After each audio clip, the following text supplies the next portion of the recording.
The invisible crisis. The CEO who couldn't get out of bed. The corner office on the 55th floor was built for visibility. Through the glass walls, Ethan Cole could see all of downtown Chicago. His empire of renewable energy solutions spread out beneath him. At 40, he was a self-made titan, the charismatic face of innovation. He had the sharp suits, the expensive watch, and the effortless, confident smile that defined the American success story. But success, Ethan was learning, was a cruel mask. Behind the veneer of million-dollar deals and inspiring press conferences, Ethan was fighting a war no one could see. It began subtly. The crushing weight of decision fatigue, the inability to feel joy even during monumental victories. Soon, it became something darker, a profound, paralyzing clinical depression. His mornings became the battlefield. He could close a massive funding round, but he couldn't manage to tie his shoes. He could command a room of 100 investors, but he couldn't answer his wife's simple question about dinner. The worst part was the shame, the deep, American guilt that told him, "You have everything. You have no right to feel this way." The crisis hit a peak during a crucial investor summit. Ethan was scheduled to give the keynote speech that would define his company's next decade. Instead, he found himself locked in the hotel bathroom, staring blankly at the marble counter, his chest constricting. He physically could not move. His COO, a loyal but stern man named Marcus, found him. "Ethan, they're waiting. You have 5 minutes." Ethan looked up, tears blurring the sleek lines of the bathroom. "I can't, Marcus. I can't breathe. I can't do it."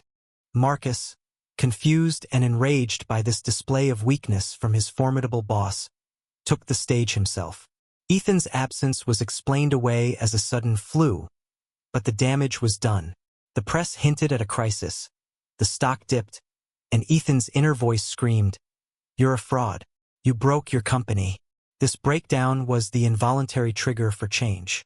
His wife, Olivia, a pediatric nurse, forced him to confront the invisible wound. "This isn't just stress, Ethan. This is sickness. We need help." Ethan initially resisted. Therapy felt like admitting total defeat, a violation of the self-reliance he was raised on. But Olivia's quiet resolve won out. He found a therapist, Dr. Reyes, and began the agonizing process of unpacking his lifetime of suppressed emotion. The journey was anything but linear. He missed sessions.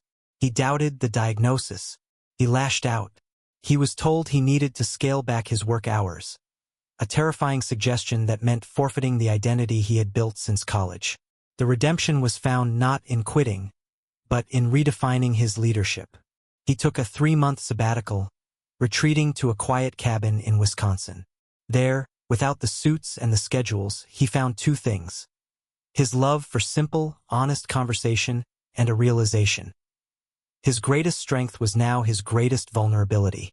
When he returned to the company, he walked back into the corner office, but he brought the cabin with him. His first official act was a company-wide email, not about targets or revenue, but about transparency. He disclosed his diagnosis of clinical depression, his sabbatical, and his ongoing treatment.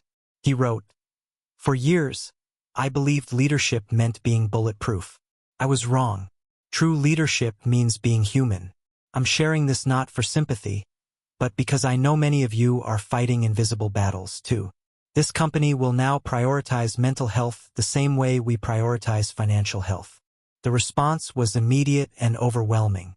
Employees, who had long suffered in silence, felt seen. The company culture transformed overnight.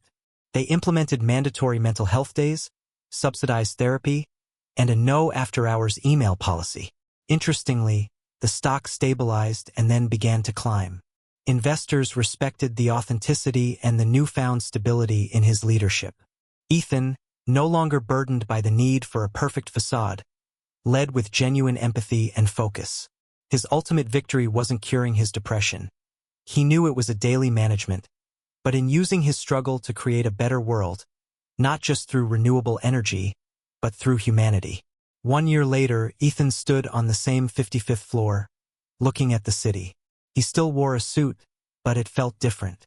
It was less of a costume and more of a uniform. He wasn't bulletproof. He was just Ethan, a man who still had to work hard to get out of bed sometimes, but who now led thousands of people with a simple, profound truth. It's okay not to be okay.